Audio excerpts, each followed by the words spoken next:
सत श्री अकाल जी। मैं आस करदा एक बारी फिर तुसी सब ठीक ठाक होवोगे। तो रूबरू मैं इस करके हो रहा, मैनू बड़े मैसेज आए। कल मैं लाइव होया सी, उत्थे मैनू बड़े मैसेजेस आए मेरे पर्सनल नंबर ते, या मेरे इनबॉक्स भी बहुत मैसेज आए। बाई जी साडा इलाका ग्रीन जोन सी जी, देखो इत्थे भी करोना आ गया, इत्थे भी कोविड-19 पॉजिटिव लोग आ गए। मैं सारी ग्रीन जोन वाले बंदिਆਂ ਨੂੰ एक गल कहना चाहना भी थोड़ा इलाका ग्रीन जोन उस दिन खत्म हो गया सी जिस दिन इस वायरस ने चाइना तो चल के ते बाकी देशों की दहलीज च कदम रखता सी, या इंडिया की दहलीज च कदम रखता सी। थोड़ा इलाका ग्रीन जोन उस दिन खत्म हो गया सी। सो लोगों इन्ने मतलबी ना बनो, इन्ने इनसैंसिटिव ना बनो भी एक दूजे नूं आपां कसूरवार कहन लग जाइए। ये जिहड़ा टाइम आ ये तां एक दूजे दे नाल खड़न दा, एक दूजे दे दुखदार तो वंडाउण दा। अगली गल जिहड़ी मैं तुहानूं ये देखो, कल मैं एक गल कीती सी गवर्नेंस दी, फेलियर ऑफ गवर्नेंस। वो इस करके कीती सी, आपां जे इंडियन गवर्नमेंट की गल करिए तां पहलां सानूं थालियां खड़काउण वास्ते कहा गया, उदों बाद तुसी देखी जिहड़ी हुल्लड़बाजी हुई, फिर सानू दीवे जगाउण वास्ते कहा गया, उत्थे भी तुसी देखी किहड़ी हुल्लड़बाजी हुई। तो जिहड़ा क्वारंटाइन का पर्पज सी या इस लॉकडाउन का पर्पज सी, उहदा बीट उत्थे ही हो गया। फिर मजदूर कोई 10-15 लाख मजदूर जिहड़ा पंजाब दिल्ली हरियाणे तो निकल के सड़कों ते आ गए तो वह आपदे घरां नूं चाला पाता, उत्थे भी इहदा पर्पज बीट हो गया। फिर एक घटना बॉम्बे हुई, बैंड्रा स्टेशन ते बहुत सारे लोग लेबर ते होर जिहड़े लोग आपदे घरां नूं जाना चाहुंदे सी वो निकल के आ गए, उन्होंने डंडे मार इन्होंने वापस फिर भेजिया। सो मैं इसे करके कह रहा सी पॉलिसी और गवर्नेंस फेलियर आ। उदों बाद जिहड़े लोग फसे हुए आ, हुण जिथे जिथे फसे हुए आ, उन्होंने लियाउणा आपदे घरे तां साडी रिस्पोंसिबिलिटी आ, ते असीं उन्हां नूं लैके आ रहे हैं। हुण तुसीं इन्ने ज़्यादा इनसैंसिटिव ना हो, इन्ने मतलबी ना हो भी उन्होंने कसूरवार कहन लग जाओ। कसूरवार कोई भी नहीं है। कसूरवार जदों मैं एक गल होर कहना हुन्ना, let's think outside the box. What is outside the box? Outside the box ये गल जर्नलिज्म नूं भी सोचनी चाहिदी है, जिहड़े साडे मीडिया वाले बंदे आ उन्हां नूं भी सोचनी चाहिदी आ। Outside the box is let's go beyond India. What is beyond India? जे अपने देश तो बाहर निकल के देखिए तो ये सारी जिहड़ी खेड आ ना, जे तुसीं इहदे बारे पढ़ोगे तो ये एक इकनॉमिक वॉर आ। ऐं लगदा, it looks like that this virus is a man made virus. So why it is a man made virus, मैं तुहानूं इहदी गल दसदा। इहदी शुरुआत जिहड़ी हुई है ना, या इहदी नींह जिहड़ी रखी गई है, वो रखी गई है चाइना ते US दी ट्रेड डील तो, जिहड़ी नवंबर च हुई। चाइना ते US एक इकनॉमिक वॉर चल रही है इन्होंने दोनों पावर सेंटर्स च, क्योंकि चाइना चाहता भी मैं वर्ल्ड नूं रूल करा ते अमेरिका चाहता भी मैं वर्ल्ड रूल करता रहा। ये जिहड़ी इकनॉमिक वॉर चल रही है, this virus is an outcome of that's how it looks like. Because वो जिहड़ी डील सी वो ट्रेड बैलेंस मेनटेन करने वास्ते की गई, but it was not in China's favour.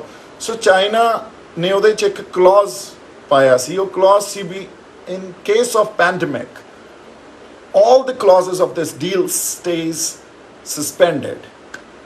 So therefore मैं इहदा तर्जमा करके दसदा तुहानूं, वो जिहड़ी डील हुई है दोनों देशों च, इन्हां च उहदे च एक क्लॉज पाया गया सी, एक यह कंडीशन लिखी गई सी भी जे कोई महामारी आई तो उस महामारी दे चलदे होए या उस महामारी दे नज़रिए तो ये सारी ट्रेड डील सस्पेंड कर दी जाऊगी। ये ट्रेड डील उदों बाद साडे ते इनफोर्सिबल नहीं रहूगी, असीं इहदे अंडर नहीं आवांगे। एंड दैन पैंडमिक अराइव्ड, कोविड-19 arrived, so and we got played on.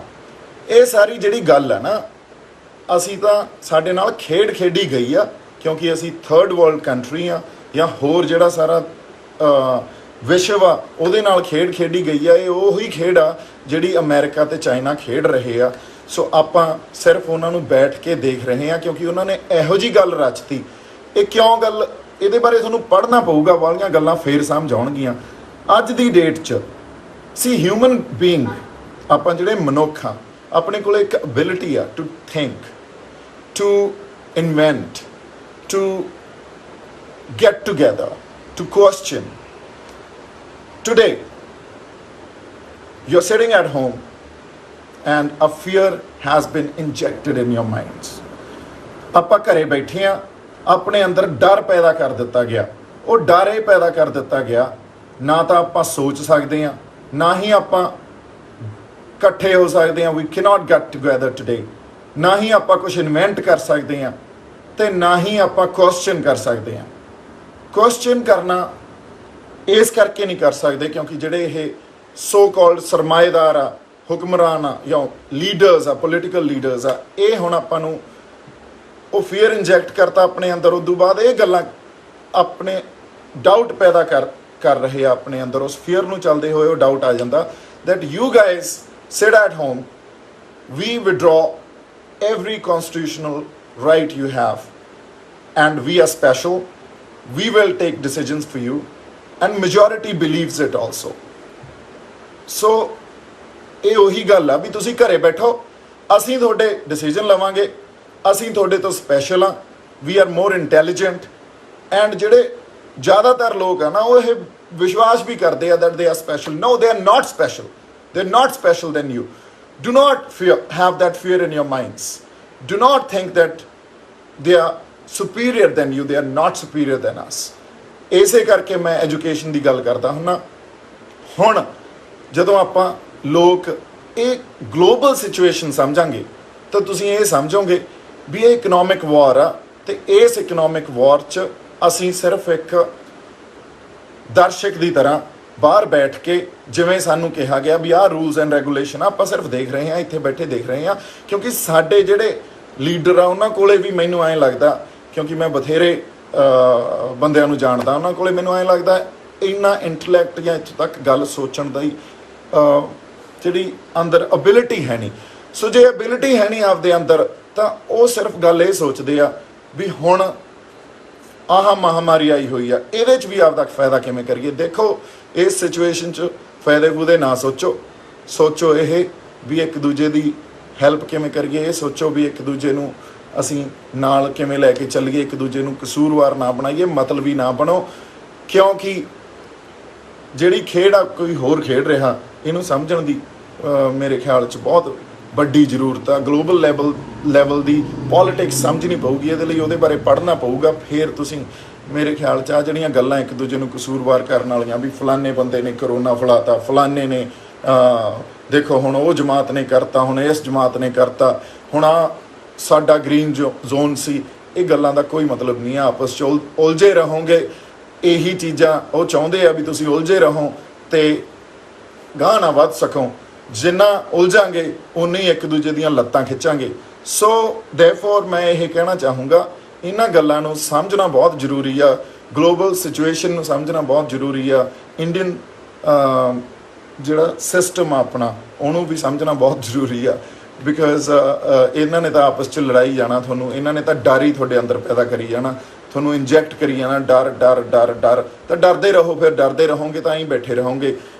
ਬਾਹਰ ਨਿਕਲ ਕੇ ਵੀ ਐਂ ਬੈਠੇ ਹੋ ਤੁਸੀਂ, ਕਿਉਂਕਿ ਤੁਹਾਡੀ ability to think, they'll kill it. They'll kill that you can question. They'll kill that you can get together. They'll kill everything. So ਮੇਰਾ ਰੂਬਰੂ ਹੋਣ ਦਾ ਹੋਰ ਕੋਈ ਮਕਸਦ ਨਹੀਂ ਹੁੰਦਾ। ਅੱਜ ਕੱਲ੍ਹ ਜਿਹੜੀ ਸਿਚੁਏਸ਼ਨ ਜਾਂ ਜਿਸ ਤਰ੍ਹਾਂ ਦੇ ਦੌਰ ਤੋਂ ਅਸੀਂ ਗੁਜ਼ਰ ਰਹੇ ਹਾਂ, ਮੇਰਾ ਸਿਰਫ ਇੱਕੋ ਹੀ ਮਕਸਦ ਹੁੰਦਾ ਵੀ ਮੈਂ ਜੇ ਮਾੜਾ ਮੋਟਾ ਕੁਝ ਜਾਣਦਾ ਤਾਂ ਮੈਂ ਤੁਹਾਡੇ ਨਾਲ ਸ਼ੇਅਰ ਕਰਾਂ, ਜਾਂ ਤੁਸੀਂ ਮੈਨੂੰ ਸੁਝਾਅ ਭੇਜੋ, ਤੁਸੀਂ ਮੈਨੂੰ ਆਪਦੇ ਮੈਸੇजेस ਕਰਕੇ ਦੱਸੋ। ਇੱਕ ਦੂਜੇ ਤੋਂ ਆਪਾਂ ਸਿੱਖੀਏ। ਇਹ ਸਿੱਖਣਾ ਇੱਕ ਦੂਜੇ ਤੋਂ ਬਹੁਤ ਜ਼ਿਆਦਾ ਜ਼ਰੂਰੀ ਆ, ਕਿਉਂਕਿ ਜਿਹੜੀ ਅੱਜ ਦੀ ਡੇਟ 'ਚ ਆਪਾਂ ਬਹੁਤ ਚੀਜ਼ਾਂ ਵੀ ਪੜ੍ਹਦੇ ਹਾਂ, ਉਹ ਜਿਹੜੀਆਂ ਚੀਜ਼ਾਂ ਸਾਡਾ ਜਰਨਲਿਜ਼ਮ ਸਾਨੂੰ ਪੇਸ਼ ਕਰ ਰਿਹਾ, ਉਹ ਬਹੁਤ ਹੀ ਨੈਗੇਟਿਵ ਜਰਨਲਿਜ਼ਮ ਹੋ ਚੁੱਕਿਆ। ਮੈਂ ਇਸ ਗੱਲ ਬਾਰੇ ਵੀ ਕਹਿਣਾ ਚਾਹੁੰਦਾ ਸੀ, ਇਸ ਕਰਕੇ ਹੋ ਚੁੱਕਿਆ ਨੈਗੇਟਿਵ। ਇਹ ਗੱਲ ਮੇਰੀ ਜਦੋਂ ਜ਼ਹਿਨ 'ਚ ਆਈ ਜਾਂ ਦਿਮਾਗ 'ਚ ਆਈ, ਉਦੋਂ ਮੇਰੇ ਪਾਨ ਸਿੰਘ ਤੋਮਰ ਦਾ ਇੱਕ ਸੀਨ ਯਾਦ ਆ ਗਿਆ, ਜਦੋਂ ਇੱਕ ਪੱਤਰਕਾਰ इरफान भाई उन्होंने बाकमाल ਉਹ ਜਿਹੜਾ ਕੈਰੈਕਟਰ ਕੀਤਾ ਤਾਂ ਉਹਨਾਂ ਨੂੰ ਪੁੱਛਦਾ ਵੀ ਤੁਸੀਂ ਡਕੈਤ ਕਿਵੇਂ ਬਣੇ। ਉਹ ਕਹਿੰਦੇ ਤੂੰ ਪੱਤਰਕਾਰ ਬਣ ਗਿਆ ਕਿ ਹਜੇ ਤੇਰੀ ਟ੍ਰੇਨਿੰਗ ਚੱਲ ਰਹੀ ਆ। ਕਹਿੰਦੇ ਡਕੈਤ ਤਾਂ ਪਾਰਲੀਮੈਂਟ 'ਚ ਹੁੰਦੇ ਆ, ਭੀੜ ਮੈਂ ਤਾਂ ਬਾਗੀ ਰਹਤੇ ਆ। ਸੋ ਇਹ ਜਿਹੜੀ ਗੱਲ ਆ ਨਾ, ਇਹ ਬਹੁਤ ਡੂੰਘੀ ਗੱਲ ਆ, ਇਹਨੂੰ ਸਮਝਣ ਦੀ ਕੋਸ਼ਿਸ਼ ਕਰਿਓ। ਜਿਹੜੇ ਧਰਮਾਂ ਦੇ ਨਾਂ 'ਤੇ, ਜਾਤ ਪਾਤ ਦੇ ਨਾਂ 'ਤੇ, ਕਲਰ ਕ੍ਰੀਡ ਦੇ ਨਾਂ 'ਤੇ ਸਾਨੂੰ ਵੰਡਾਂ ਪਾਈ ਜਾਂਦੇ ਆ ਸਾਡੇ 'ਚ, ਜਿਹੜੇ ਸਾਨੂੰ ਆਪਦੀਆਂ ਵੋਟਾਂ ਨੂੰ ਮੁੱਖ ਰੱਖ ਕੇ ਤੇ ਸਾਨੂੰ ਐਂ ਉਲਝਾਈ ਰੱਖਦੇ ਆ ਵੀ ਆਹ ਦੇਖੋ ਇਹਦਾ ਕਸੂਰ ਆ, ਉਹਦਾ ਕਸੂਰ ਆ, ਉਹ ਬੇਕਸੂਰ ਆ, ਮੈਂ ਕਸੂਰਵਾਰ ਆ, ਇਹਨਾਂ ਚੀਜ਼ਾਂ 'ਚ ਪਾਈ ਰੱਖਦੇ ਆ, ਸਾਨੂੰ ਇੱਕ ਦੂਜੇ ਦੀਆਂ ਲੱਤਾਂ ਹੀ ਖਿੱਚਣ ਲਾਈ ਰੱਖਦੇ ਆ। ਉਹ ਤਾਂ ਫਿਰ ਡਕੈਤ ਹੀ ਹੁੰਦੇ ਆ ਅਸਲ 'ਚ, ਕਿਉਂਕਿ ਬੀਹੜ ਮੇ ਤੋਂ ਬਾਗੀ ਰਹਤੇ ਆ। ਤਾਂ ਬਾਗੀ ਹੋਣਾ ਤੁਹਾਡਾ ਬਹੁਤ ਜ਼ਰੂਰੀ ਆ, ਸਾਡੇ ਸਾਰਿਆਂ ਦਾ ਬਾਗੀ ਹੋਣਾ ਬਹੁਤ ਜ਼ਰੂਰੀ ਆ। ਭਾਈਚਾਰਾ, ਸਾਂਝ, ਪਿਆਰ ਬਹੁਤ ਵੱਡੀਆਂ ਗੱਲਾਂ, ਇਹਨੂੰ ਸਮਝਣਾ ਬਹੁਤ ਜ਼ਰੂਰੀ ਆ। ਸੋ ਸਾਡੇ ਜਰਨਲਿਜ਼ਮ ਨੂੰ ਵੀ ਇਹਨੂੰ ਸਮਝਣਾ ਬਹੁਤ ਜ਼ਰੂਰੀ ਆ। ਜਰਨਲਿਜ਼ਮ ਸਾਡੇ ਇੱਕ ਸਿਸਟਮ ਦਾ ਬਹੁਤ ਵੱਡਾ ਥੰਮ ਆ। ਉਸ ਥੰਮ ਨੂੰ ਚਾਹੀਦਾ ਵੀ ਆਪਦੀ ਰਿਸਪੌਂਸਿਬਿਲਿਟੀ ਬਹੁਤ ਚੰਗੀ ਤਰ੍ਹਾਂ ਨਿਭਾਵੇ ਅਤੇ ਲੋਕਾਂ ਨੂੰ ਜਾਗਰੂਕ ਕਰਾਵੇ। ਲੋਕਾਂ 'ਚ ਜਿਹੜੀ ਉਹਨਾਂ 'ਚ ਇੱਕ ਸੋਚ ਉਹਨਾਂ 'ਚ ਪਲਣੀ ਚਾਹੀਦੀ ਆ। ਉਹ ਇਹ ਚੀਜ਼ਾਂ ਪੜ੍ਹ ਕੇ ਹੀ ਆਉਣਗੀਆਂ। ਇਹ ਚੀਜ਼ਾਂ ਸਾਨੂੰ ਜਾਂ ਸਾਡੇ ਜਿਹੜੇ ਬੁੱਧੀਵਾਨ ਜਾਂ ਜਿਹੜੇ ਬੁੱਧੀਜੀਵੀ ਆ ਉਹ ਦੱਸਣ। ਬੁੱਧੀਜੀਵੀ ਵੀ ਇਹੀ ਕਰਦੇ ਰਹਿੰਦੇ ਆ, ਫਲਾਣੇ ਦਾ ਟੈਸਟ ਨਹੀਂ ਹੋਇਆ ਜੀ, ਉਹ ਦੇਖੋ ਹਜ਼ੂਰ ਸਾਹਿਬ ਤੋਂ ਚੱਲ ਕੇ ਉਹਨਾਂ ਦਾ ਟੈਸਟ ਨਹੀਂ ਹੋਇਆ ਜੀ, ਉੱਥੇ ਟੈਸਟ ਹੋਣਾ ਚਾਹੀਦਾ ਸੀ, ਉੱਥੋਂ ਇਹਨਾਂ ਨੂੰ ਟੈਸਟ ਕਰਕੇ ਕਿਉਂ ਨਹੀਂ ਭੇਜਿਆ ਗਿਆ, ਇੱਥੇ ਆ ਕੇ ਐਂ ਕਰਤਾ। ਬਾਈ ਜੀ ਤੁਸੀਂ ਓਵਰਆਲ ਥਿੰਕ ਆਊਟਸਾਈਡ ਦ ਬਾਕਸ।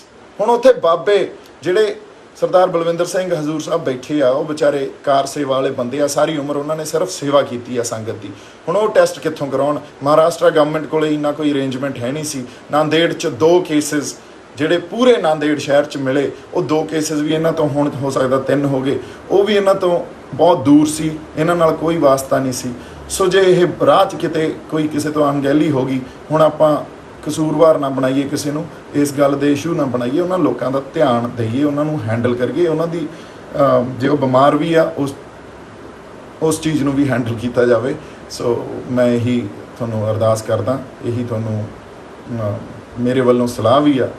ਬਾਕੀ ਮੈਂ ਕਹੂੰਗਾ ਖੇਡ ਕਿਸੇ ਹੋਰ ਨੇ ਖੇਡੀ ਆ, ਦਰਸ਼ਕਾਂ ਵਾਂਗੂ ਬੈਠੇ ਆ, ਪਰ ਇਸ ਦੌਰਾਨ ਆਪਦੇ ਆਪ ਨੂੰ ਜਾਗਰੂਕ ਕਰੋ, ਇਸ ਦੌਰਾਨ ਪੜ੍ਹੋ, ਇਸ ਦੌਰਾਨ ਆਪਦੀ ਸੋਚ ਨੂੰ ਵਿਕਸਿਤ ਕਰੋ, ਚੰਗੇ ਇਨਸਾਨ ਬਣੋ, ਬਹੁਤ ਜ਼ਰੂਰੀ ਆ।